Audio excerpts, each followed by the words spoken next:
В начале совещания глава Ингушетии Махмуд Али Калиматов поприветствовал федерального министра. Он подчеркнул, что визит Максима Топилина и проведение совещания под его руководством расценивает как свидетельство поддержки со стороны федерального центра и внимания к нуждам республики. Руководитель региона обратил внимание на то, что в республике достигнуты определенные успехи в сфере труда и социальной защиты. В частности, в установленные сроки реализуются мероприятия национального проекта «Демография». Во многом это связано с тем, что финансирование из федерального бюджета осуществляется своевременно и в полном объеме.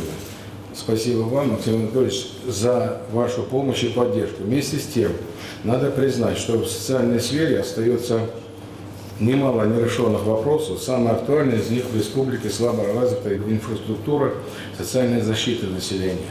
Уровень обеспеченности учреждениями социального обслуживания республики крайне низок и составляет 1,6 учреждений на 100 тысяч населения.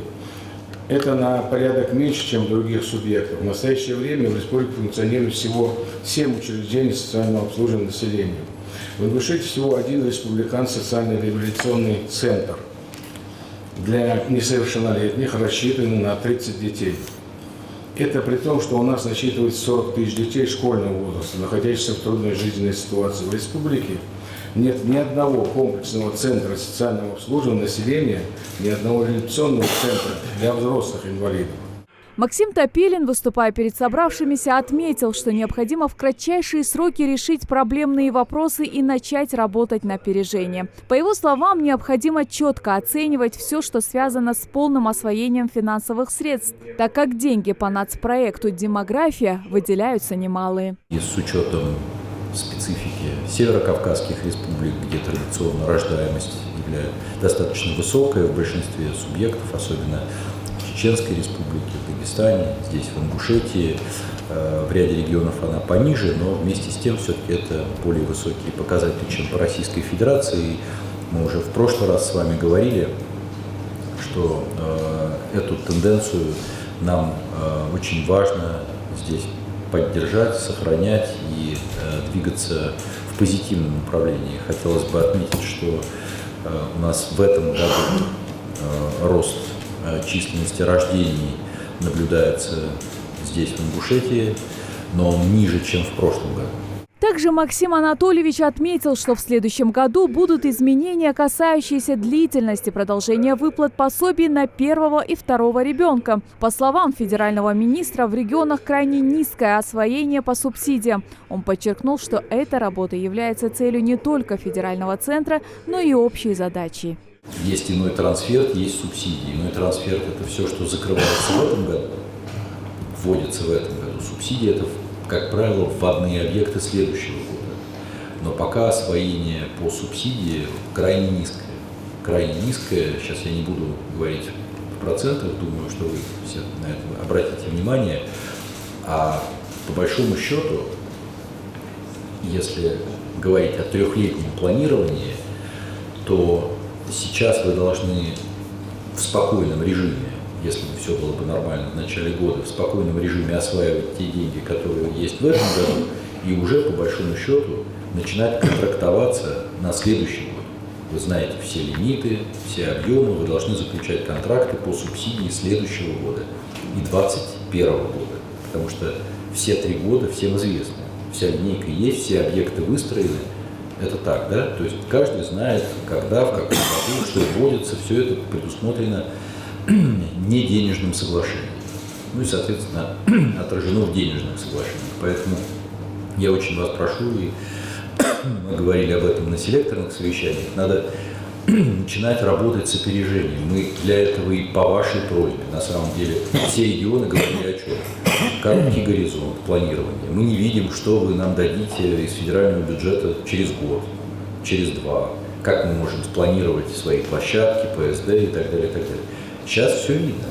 Сейчас видно, какие программы открываются каждый год, какие объекты строятся каждый год. Поэтому вы совершенно спокойно можете заключать контракты на будущее, с тем, чтобы не оказаться в следующем году в ситуации старта, который был в этом году. Поэтому у меня большая просьба вот для себя, для своих руководителей субъектов. Махмуд Мушарипович, я вас прошу обратить на это внимание. Нужно попытаться все-таки в этом году, что называется, все проблемные вопросы, связанные со стройкой, а по нашему нацпроекту это прежде всего детские садики с 1,5 до 3 лет и, соответственно, все, что идет по программе «Спорт. Норма жизни». Глава республики Махмутали Калиматов обратился к Максиму Топилину с просьбой оказания содействия по включению Ингушетии в перечень субъектов России, в отношении которых будет осуществляться софинансирование расходных обязательств, возникающих при установлении ежемесячной денежной выплаты в случае рождения 3-го ребенка и последующих детей до достижения ребенка возраста до 3 лет. Мы хорошо осознаем, что одними пособиями невозможно добиться роста благосостояния населения, снижения уровня бедности. Избавление от нищеты в значительной степени зависит от обеспечения стабильного экономического роста. Поэтому мы будем создавать новые рабочие места, повышать инвестиционную привлекательность для республики, делать все возможное, чтобы поддержать, реанимировать предприятия и поддержать малый бизнес. Еще одна проблема, решение которой не терпит отлагательств – создание нормальных условий для работы по социальной сфере. Дело в том, что республиканское министерство и его структурное подразделение не имеют своих зданий, разбросанных по различным населенным пунктам. И ютятся в приспособленных помещениях. Без вашей поддержки этот вопрос не может быть решен, и я прошу оказать содействие в строительстве типовых зданий министерства и его подразделения. После совещания Максим Топилин и Махмутали Калиматов ответили на вопросы журналистов.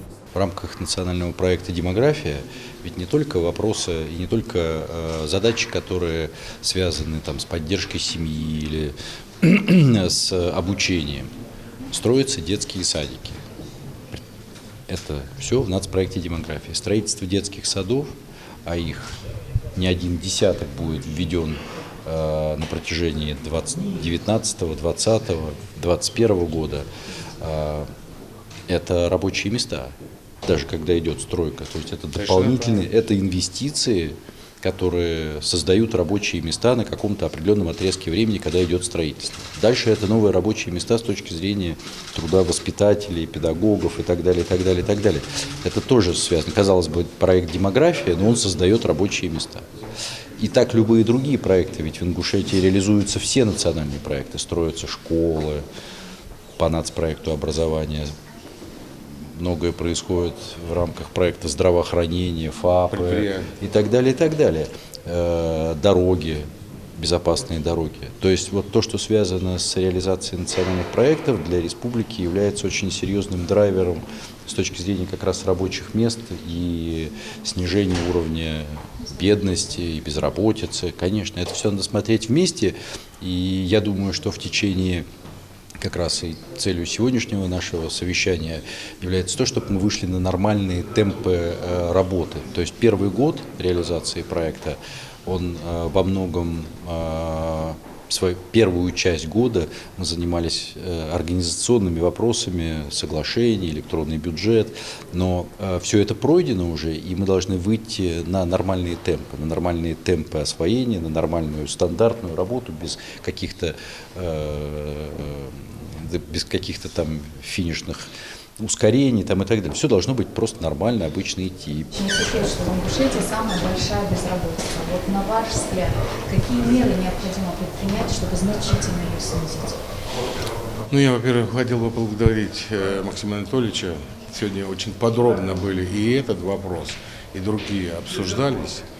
И в рамках национального проекта, национальных проектов, и в части как раз переучивания или переподготовка, вот в часть тех безработных, какую-то часть, там много есть направлений работы, и можно и рабочие места создавать, но очень сегодня было акцентировано, и мне это воспринято мной было настолько ясно, когда Максим Анатольевич говорил, в части того, что большая задача стоит переучить предпенсионные или пенсионные, или те люди, которые в какой-то профессии не находят себе в нашей республике применения. Поэтому в этой части, если использовать весь вектор возможностей в рамках даже национальных проектов, и тех вопросах, которые сегодня поднимались, я думаю, мы маленькими шагами, но с большой скоростью будем, думаю, идти по уменьшению безработицы нашей республики. Светлана Томова, Джамалил Тамасханов, Новости 24.